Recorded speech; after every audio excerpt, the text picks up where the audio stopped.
to welcome everyone formally to today's webinar. And today we're looking at a fascinating topic, moving to digital customer service.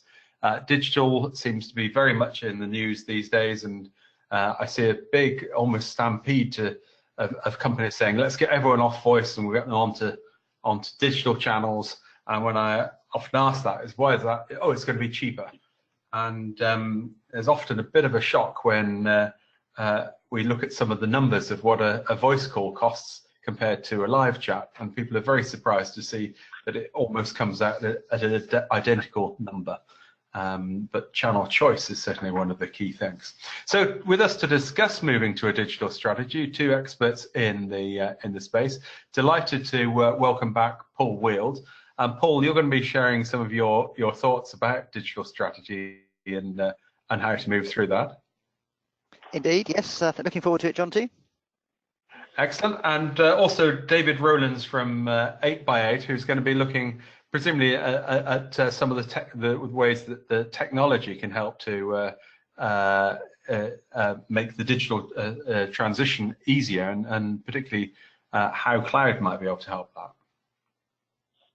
Yeah, certainly.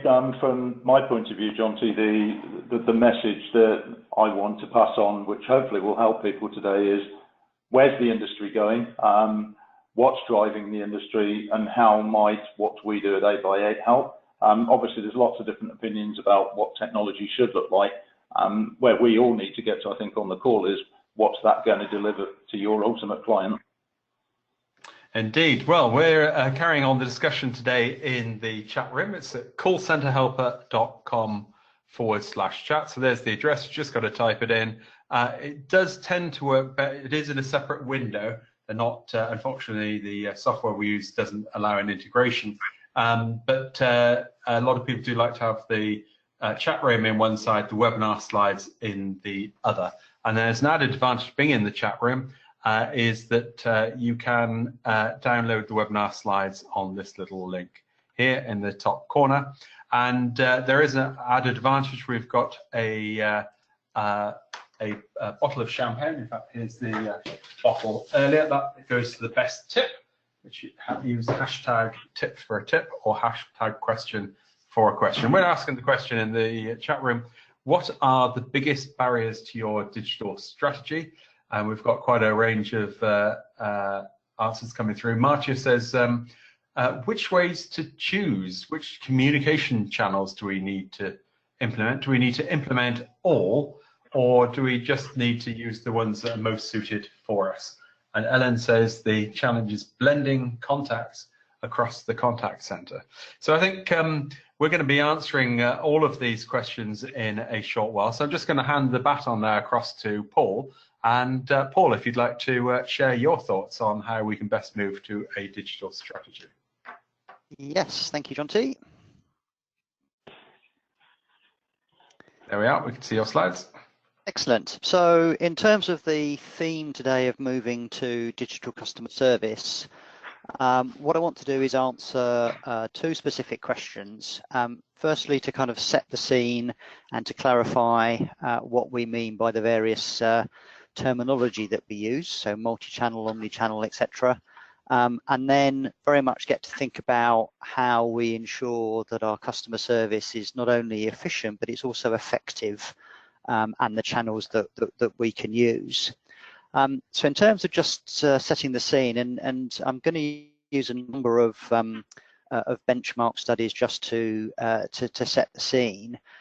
So the first of these is from a vendor which is Dimension Data, and they do a benchmarking report each year. And each of these reports I'm going to reference the surveys go out to contact center practitioners. So this is very much a kind of peer group for you to consider. And the other advantage is that a number of these studies have been done over a fairly significant period of time.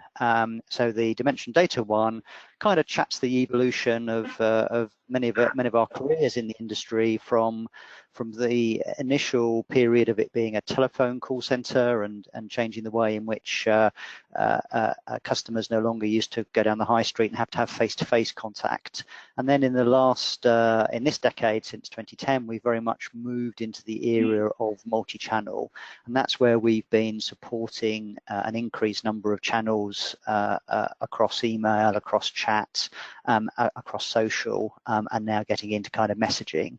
And certainly the prediction looking forward is that we now need to evolve our service so that it's very much digitally led, digitally first. And I think that does give us a hook and a need for more effective use of sort of technology. And the quote that comes from the most recent report says, "The world has formed a digital skin. Business, service, technology and commercial models have changed forever, and organizations are strategically challenged to keep pace with customer behavior." And I think that's very interesting from one of the earlier comments that that was made about change.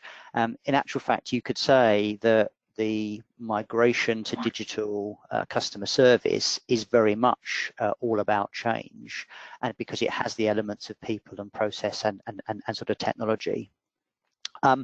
In terms of actually getting a kind of common language about what we mean by multi-channel support, then this reference is taken from Contact Babel and their most recent benchmarking report.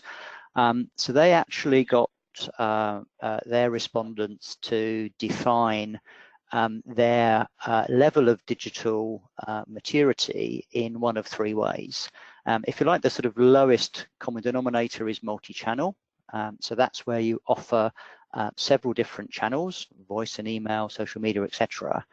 But actually, if the customer chooses to channel hop, so move between those channels, the organization doesn't have an ability to kind of follow them. So it's the kind of entry level that people have. And last year, you know, over 50% were still in that place. The next level of functionality up from that is multimodal. So that's really about being able to engage with the customer across multiple channels within the same interaction. So the example they give is whilst an agent's speaking to a customer, an ability to send them an email or SMS sort of text message. So that's an ability to kind of augment the sort of telephone channel. The sort of nirvana where everyone's trying to get to is often referred to as omni-channel. And in the Contact Babel survey, 30% of respondents had achieved that level of functionality. So this is where not only do they offer multiple channels, not only are they able to interact simultaneously over more than one channel, but actually the relevant information about the customer is cited to the agent when that customer channel hops and sort of moves through, and that's very much the place that that we would want our contact centres to be. What's interesting for me is then the follow-up question around, and what's stopping you getting there? 53% of respondents said that the technology platform didn't support a single view of the customer. And then a lower proportion, but equally important, were around how we manage business processes and whether there's different parts of the organisation that are siloed, whether we have sufficient budget. So I think there's a recognition that even though cloud technology has reduced the need for CapEx spend, there's still the kind of change factor, the IT change factor to be able to sort of resource and fund. So hopefully that sets the scene in terms of the different types of channel support that you can offer. Jonty, can I hand back for the first of our polls? Yes, well, the first of the poll we've got is, what proportion of your voice traffic have you moved to digital self-service? So this is where people can help themselves predominantly on your website. So is it none? Is it little, perhaps between 1 and 4%? Some, between 5 and 19%? A lot, 20% to 50%? or is it most of it, 50% plus? So if you'd just like to vote on that now, and we'll take the answers. I think we've got most of the people have now voted, so I'm just going to close the poll now, and we'll share the results up on the screen. So it looks like the majority is most people have moved some of their traffic onto digital self-service, between 5 and 15%. But Paul, quite surprisingly, there's only about 16% have moved a lot or most of their traffic onto digital self-service. So do you think that shows room for improvement? Yes, that doesn't surprise me in terms of the information that we can share on this webinar. It's very much to kind of help people on that sort of journey. I think if we had a high proportion of people that had already moved most of their traffic, they should be on sort of this side of the sort of webcams rather than the other side. So perhaps if people have managed to move traffic from voice to digital self-service, if you'd like to say how you did that, what sorts of things have you been able to move across, and we can pick those up a bit later. Paul, back to you. Okay, so in terms of where you should be looking to invest your budget to get maximum ROI, this is a separate benchmarking report. It came from Deloitte, and they do a global biannual report. And the top two areas we can delve into, and the first is actually having the right website capabilities. So what do we actually mean by that? Well, it's about a digital customer experience.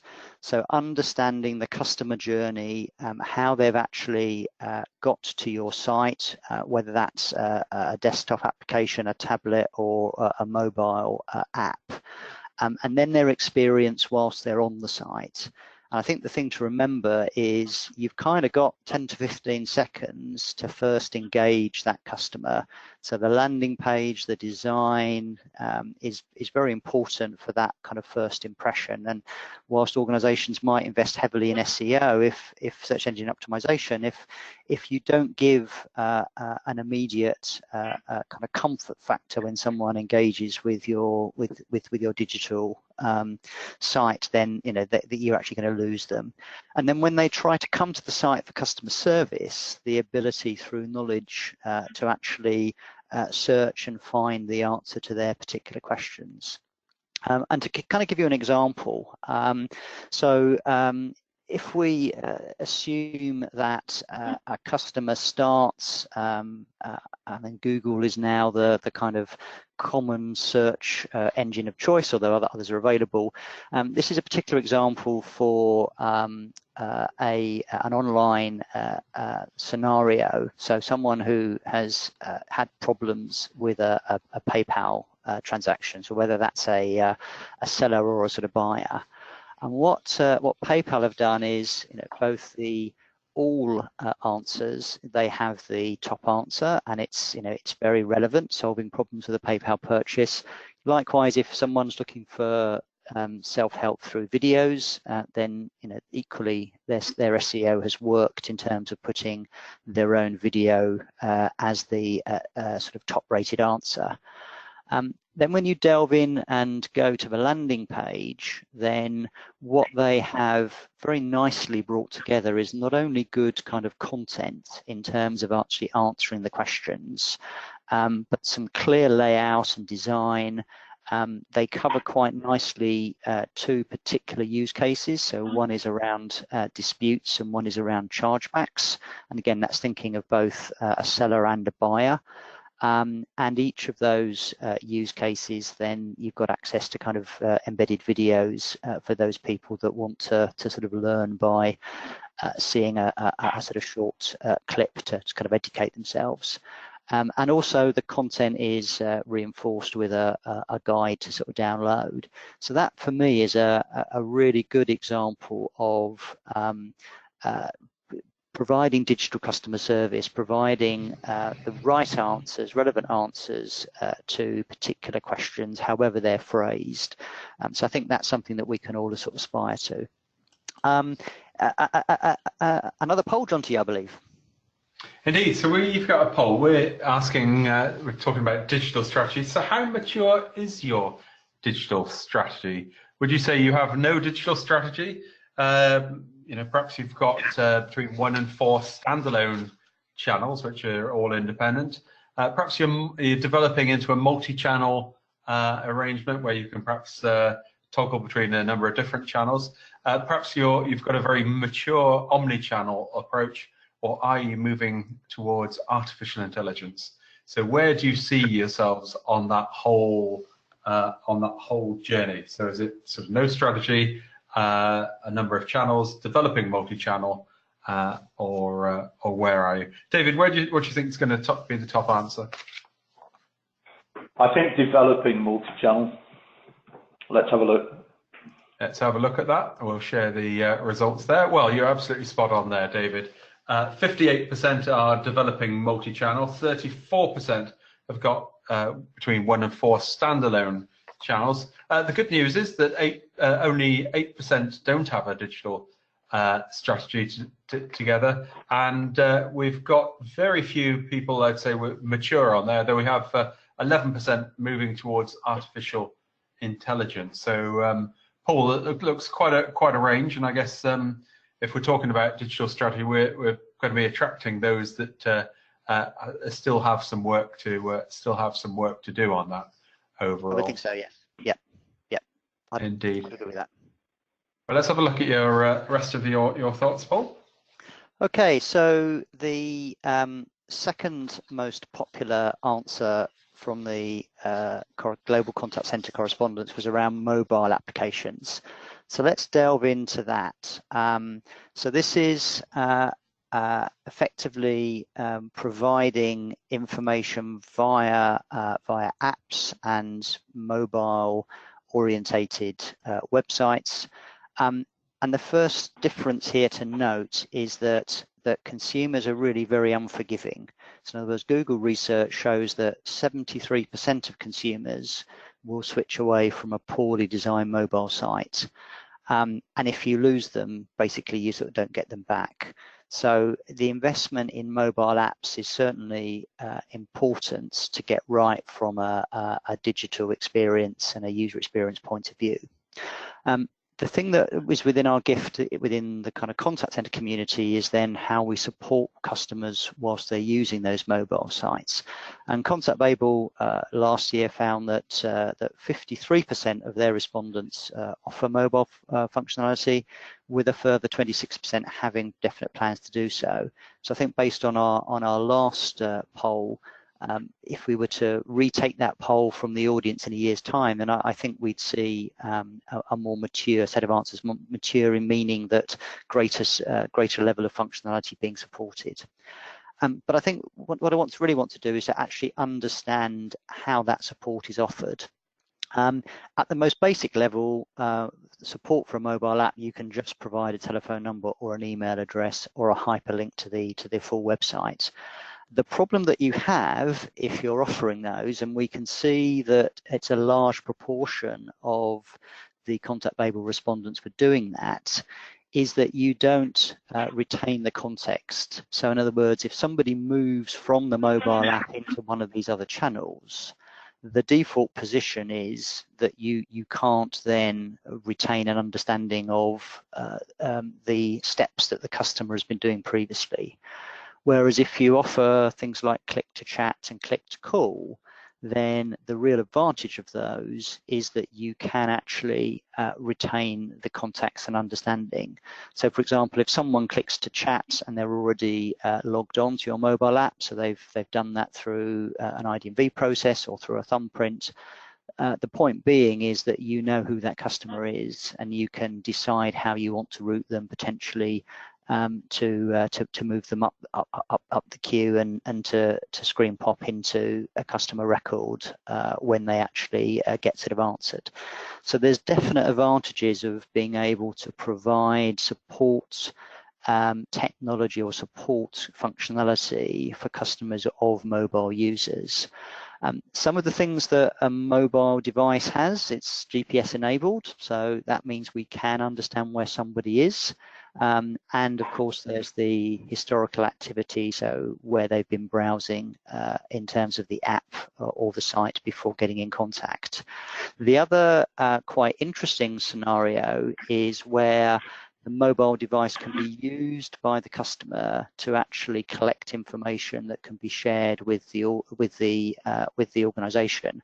So things like using the camera to take a photo and then forwarding that to the organization, scanning a QR code, enhancing routing, virtual IVR. So in other words, stepping through a series of choices and decisions to be able to decide where in the organization is the call or the chat is best sort of routed to. That's all functionality which is available through the mobile device. So the business outcomes that you would expect to see if you can actually achieve that, and this is what I'm looking for when I judge in the Digital Experience Awards next month, is that there is a better customer experience, so that the digital journey is appropriate, and that ideally you've been able to reduce costs, which is not only perhaps less use of voice, but actually where voice is used to be able to enhance data, and that then leads to higher customer satisfaction. And Jonty, do we want to get some views from the chat room now? Yeah, I think we can certainly do that. I'm just going to do a few, and then perhaps we can go back, because I think, Paul, you've got some backup slides which might be able to answer this. We've had a lot of questions in or responses from, I think it was Martin's comment about which channels should we operate as part of our digital strategy. So we've had Mike who said, avoid spending lots of time and money on a new channel because you think you should. Ask your customers to conduct some research before putting the investment into something that has demand and will be used. And Ellen said, it's talking of channels, it's dangerous to assume that certain customers prefer different channels. For instance, I'm guessing that old people will prefer to talk and young people would prefer to chat. Ellen says, our research of 1,000 UK consumers found a third of consumers aged over 65 preferred digital, which was perhaps surprising. This means you should still offer a range of contact channels and allow the customer you choose on how they want to engage with you. And David, I think this is a point that you're going to be covering later about choice of channels, which is that you need to map out your customer journey across each channel to check they're consistent and offering the same channels. David, I know you're going to be talking about channel integration later. I am, and it's something I'm keen to cover because the one message I see consistently is channel choice will become more and more important, and demographics will obviously play into that. As Paul mentioned, mobile devices with younger people will become incredibly important, but I think being able to deliver the choice, but understanding that you can't always delight every single customer, and in some cases you just need to get a customer an answer is also important, because a study by Harvard University a few years ago actually wrote a report that said if you try and delight every single customer, it's going to cost you an awful lot of money. And this is where I see AI starting to build, quite frankly. It's helping customers rather than delight them. Indeed. So, Paul, I know you had some thoughts about choice of channels. That just put your thoughts up. Yep.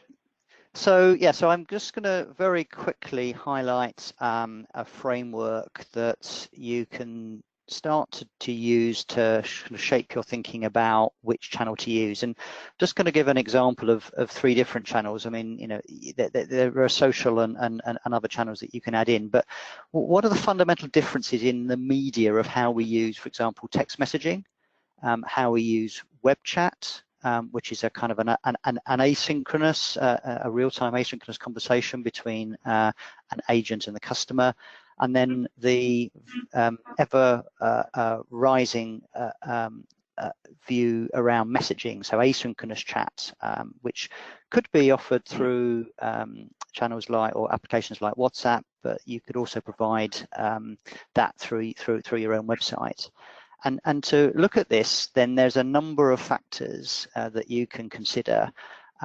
And that's really around the devices that a customer can use to access the channel, whether there's a record of it, whether you as an organization know that the customer has seen the message that you've provided, how long it takes for the customer to be able to complete their transaction, the segmentation point, which came in from one of the earlier members of the audience around your assumptions about segmentation. I like to use the phrase digital natives, which is the kind of younger generation. Often the baby boomers, they are high net worth customers for you, and so is it attractive for them? Plus, technical barriers, and then the ability to integrate things in the future, like sort of chatbots. So this is just an outline of how the framework can be used, and there's when we do this with our clients, there's about 20 elements to it, but which gets a little bit overpowering at this point. But really what I want to show is that the difference between text messaging, sync messaging, which is live chat, and async messaging, things like WhatsApp, is certainly the text messaging, the async messaging can be quite simple. Text messaging works very well in a structured environment. So in other words, if you're going to push a survey out to a customer after an interaction, it works very well for that. Whereas async messaging it doesn't have that structure to it. It's much more around ad hoc conversations. Live chat, where I've run operations, has been very valuable for more complex interactions, and particularly those where the customer is very engaged to complete their transaction online. So trying to complete a booking for an airline so that they can get the ticket at the price that's currently shown, how to sort of check in online, and be able to take away all the stresses and strains of sort of travel. So there's a role for sort of live chat to play. I think it's very different to other channels. And then in terms of, again, some differences that I think we inherently know, but I think it's important to base with our decisions about what channels to offer, is that, yeah, millennials, the younger generation, absolutely growing up as digital natives with kind of messaging. That's sort of second nature. Whereas text messaging might be more of an appropriate channel for a different segment.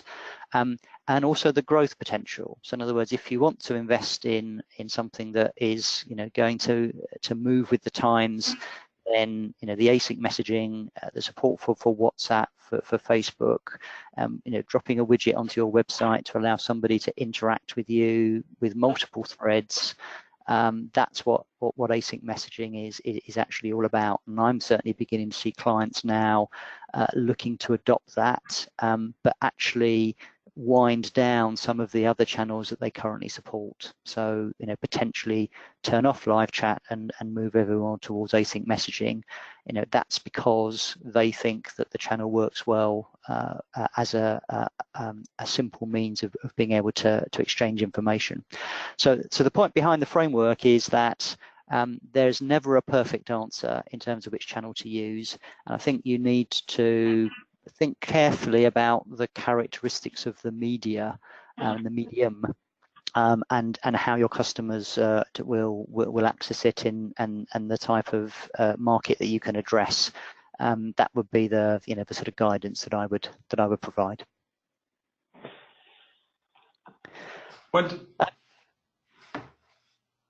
And there's plenty of information available for those that want to. Jonty, back to you. Excellent. So thank you very much for that, Paul. Let's have a look at what's going on in the chat room, some of the questions and so on that are coming through there. So we've had a tip who's come in from Ellen, who says, as a service company, we found take-up of the mobile site has increased in recent years. And it's important to optimize your website or mobile site so the user can see all of the information regardless of the user interface.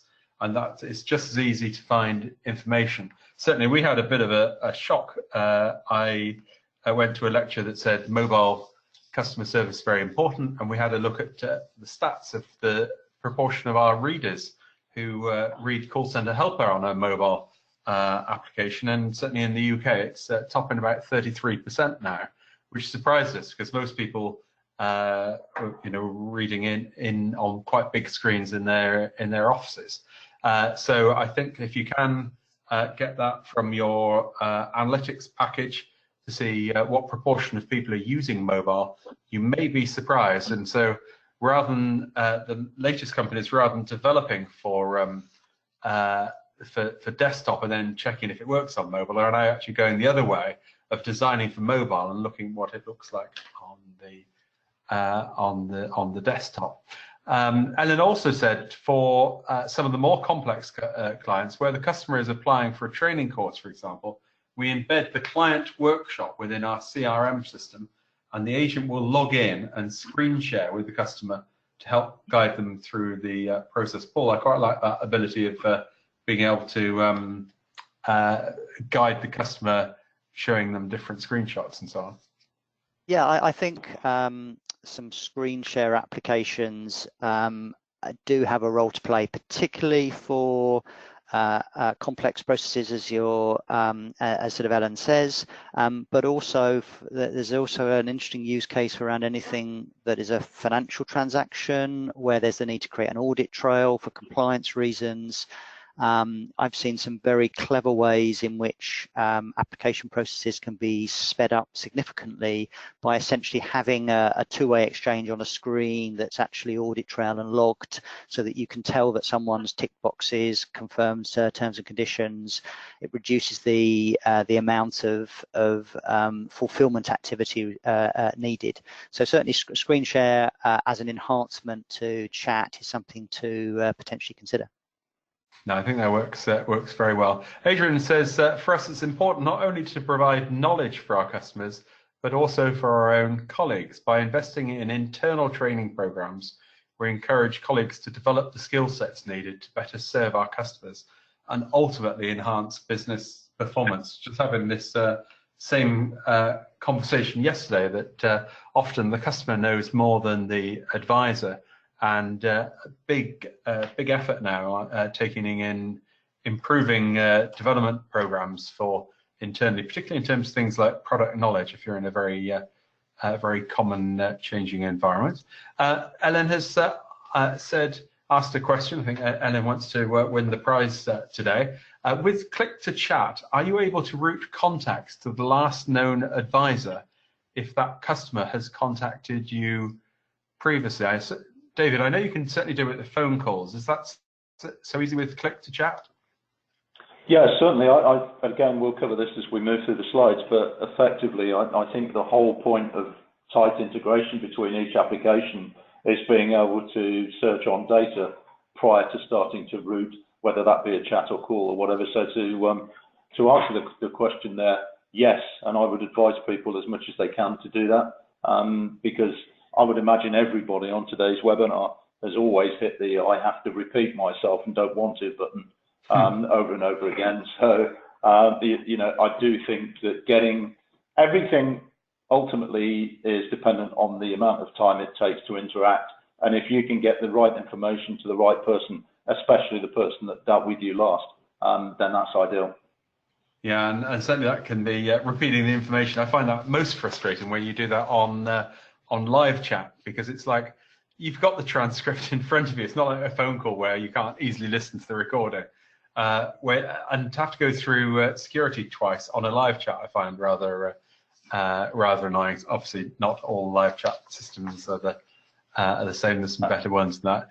So, David, that's probably quite a good point to jump across to you, and where you can perhaps share some of your views about how we can migrate to a digital strategy. Sure, happy to. So let's have a look. So the first thing really is I found this topic fascinating when I started to talk to people about it, and what happened very quickly was a lot of people want to move towards a digital strategy, but they're not quite sure what that means, where they need to go to, and everything Paul said so far definitely holds true.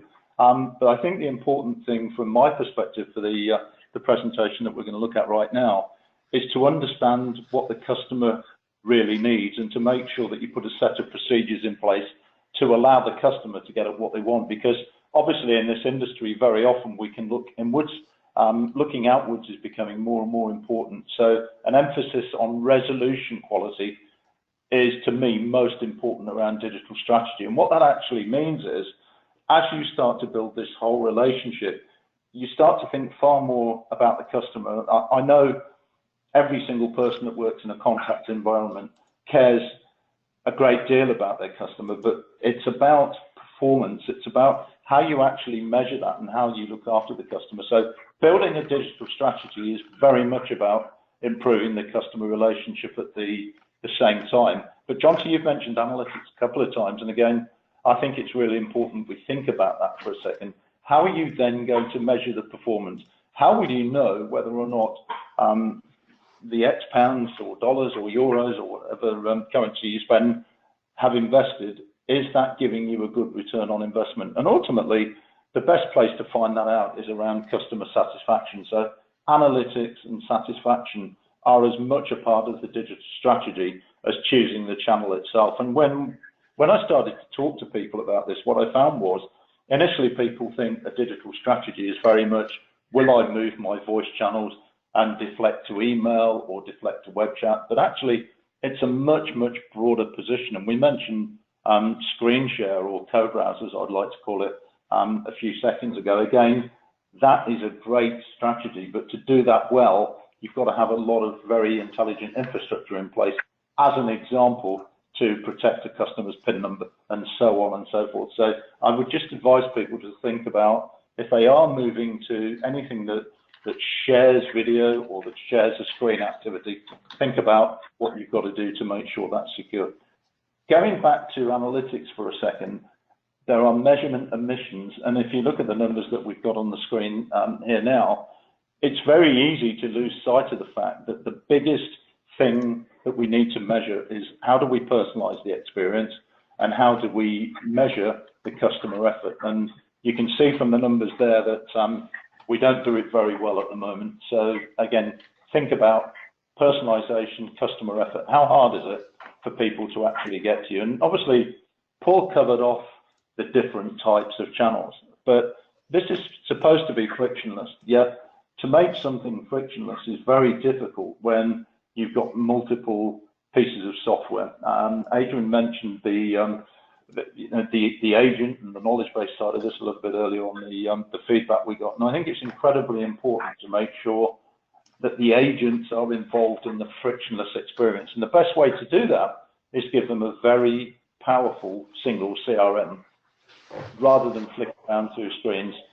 Because what will happen is the touch points in your organization will become very dispersed very quickly if you're not very careful about choosing your strategy. Because single CRMs that have multiple input channels are few and far between. So what often happens is people have to think about APIs, integration, and it's the reason I answered your question earlier, Jonty.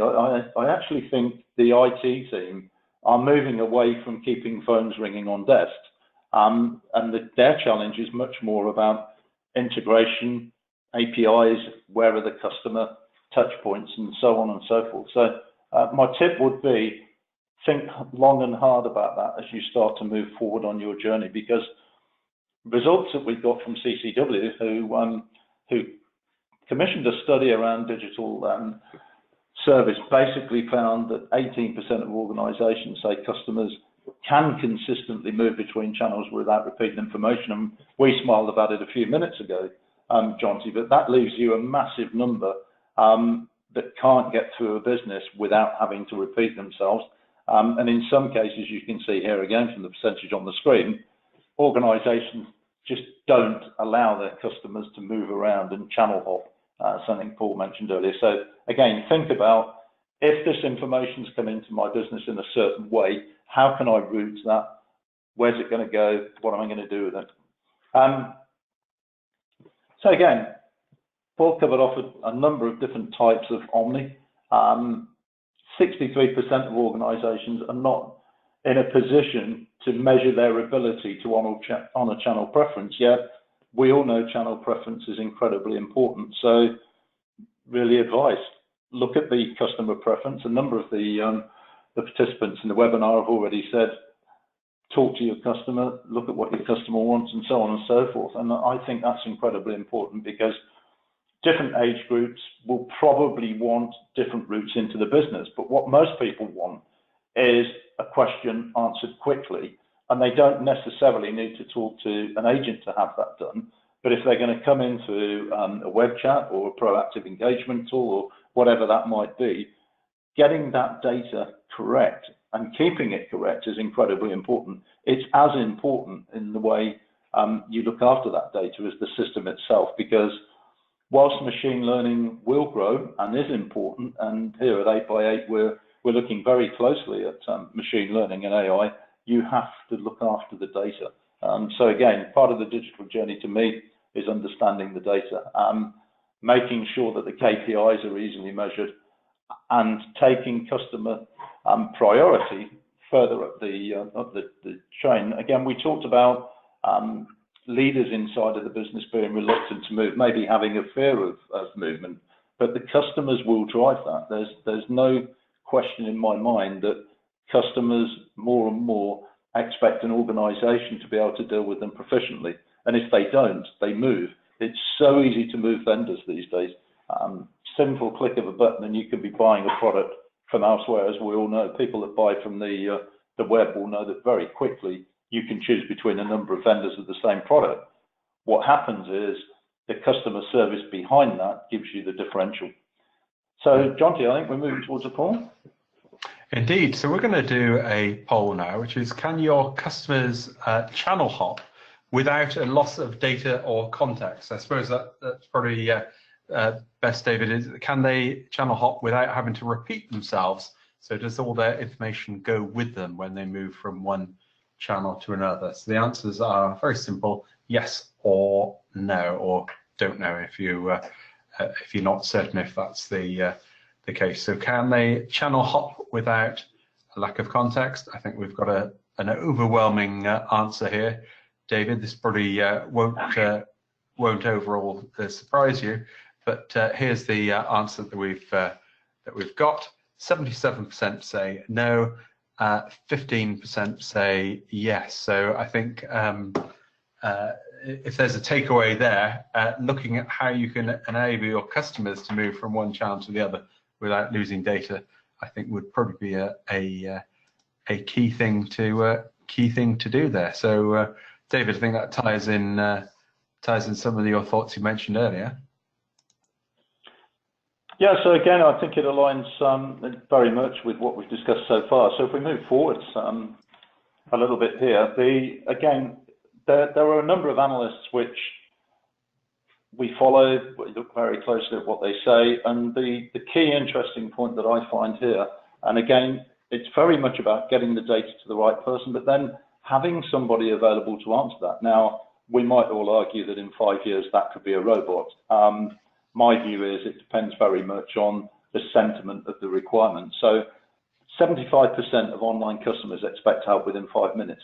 To do that, you've either got to have a very, very large FTE or be very clever about how you bring calls in and how you route them. So really just going back to my point about getting the CRM right, getting the interaction channel right, I think is incredibly important. And that sort of leads me on to where do 8x8 sit in all of this, and what do we think? And our view is we're moving towards, we're not there yet as consumers, we're moving towards a third wave, whether or not you call that third wave 360 degree, whether or not you call it customer interaction, it really doesn't necessarily matter. But I think the important thing is one system of engagement. So our big red circle there is the way as vendors of software in the communication industry, we're moving product sets, we're listening to analysts, and a single CRM, as much as possible, linked to workflow, linked to sets of applications, will be the way forward. What I'd suggest to people, as much as you possibly can, and I respect people make decisions for lots of different reasons, but The center of my screen here, where we've got wave 2, we're already seeing people taking disparate products, and trying to make those integrate is impossible in some cases, not always, but then being able to analyze the data that you're getting from your whole customer interaction becomes really difficult. So I would suggest that moving towards the third wave of a single system of engagement will grow and grow. And I was with a large retailer this week that basically told me that almost as soon as we sat down, which was, we've got all of these disparate systems, we can't manage them, where do we go, what do we do next? So my piece of advice, my takeaway is, as much as possible, if you do move to the cloud for your applications, or even on premises, try and make them either very, very clear in terms of their application interface, or make them from the same vendor. Another thing that we touched on, but I think is incredibly important, is arm the agents. It's for a completely different webinar, guys, but make sure that your agents have got lots of visibility around whatever they're trying to do, because if you can teach your agent and put the data in front of them, they will become more efficient. And that open dialogue statement there, to me, is really important. So, Jonty, another poll. Indeed. So the question is, have you deployed artificial intelligence in your contact center? So we'll just launch it. So the answers are no, no, but it's on the horizon. No, we're planning it in the next 12 months. Yes, we've deployed it and it's met expectations, or yes, we've deployed it and it hasn't met expectations. So it'll be fascinating to see where everyone is on the artificial intelligence journey. Something that's been in the press a great deal about artificial intelligence, and so it'll be fascinating to see where we go. Paul, where do you think everyone's going to be on this journey?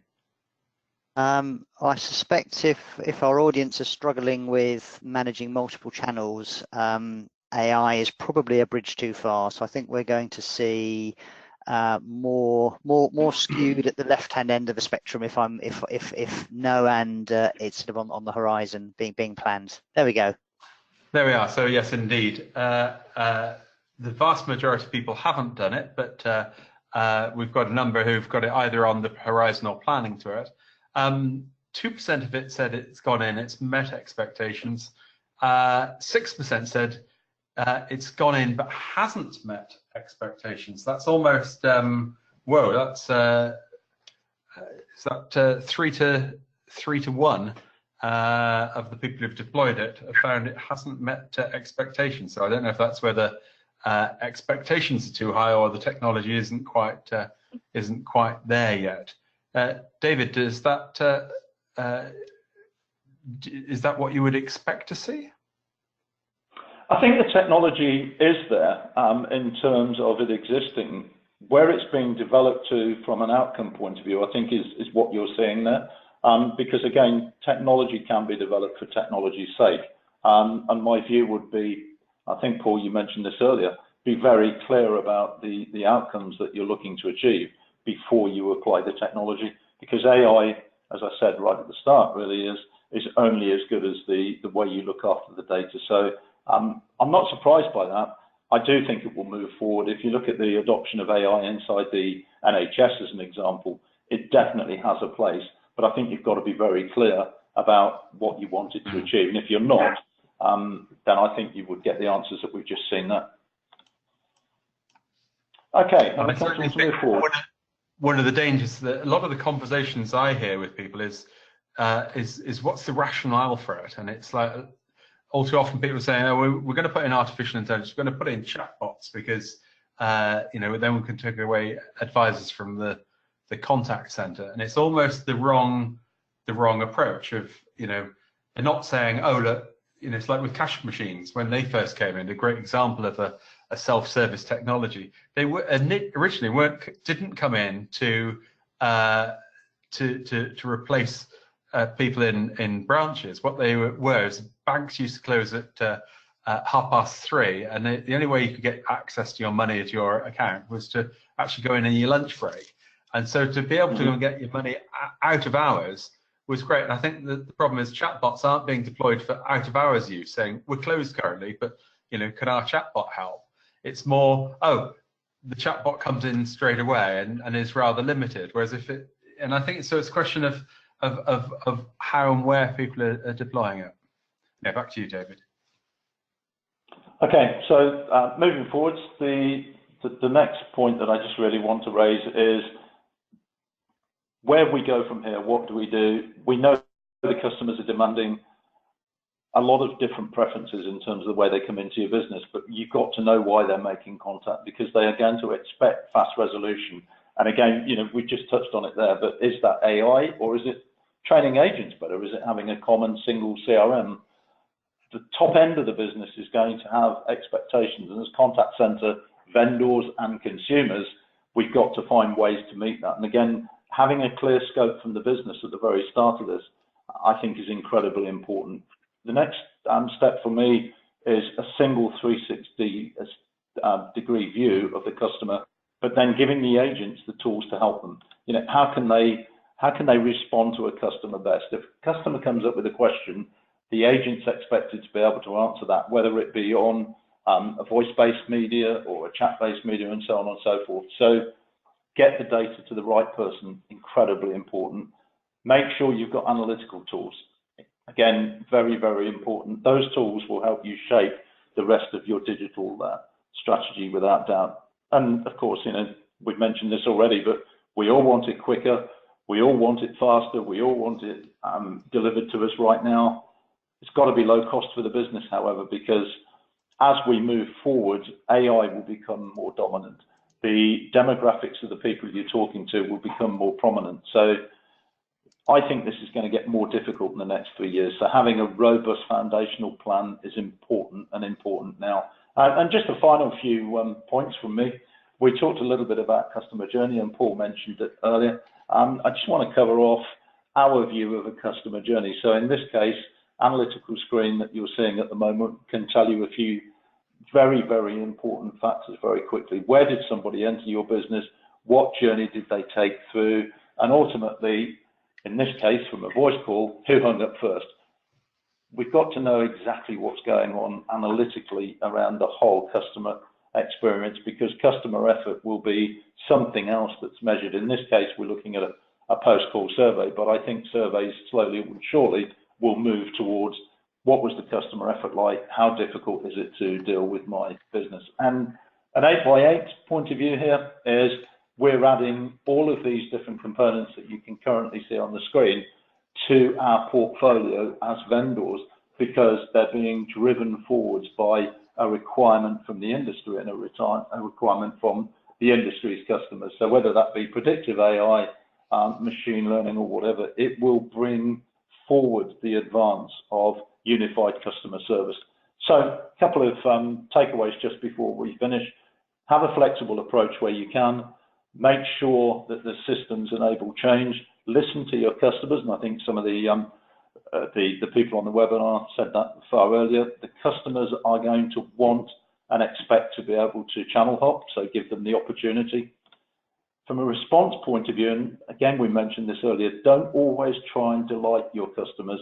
Get them the answers to the questions that they've got, and be clear with your customers about what they can expect from your digital experience. Thank you, Jonty. Thank you very much for that. Well, we're going to have a look at some of the conversations coming in from the chat room. Let's just show things up on the screen currently.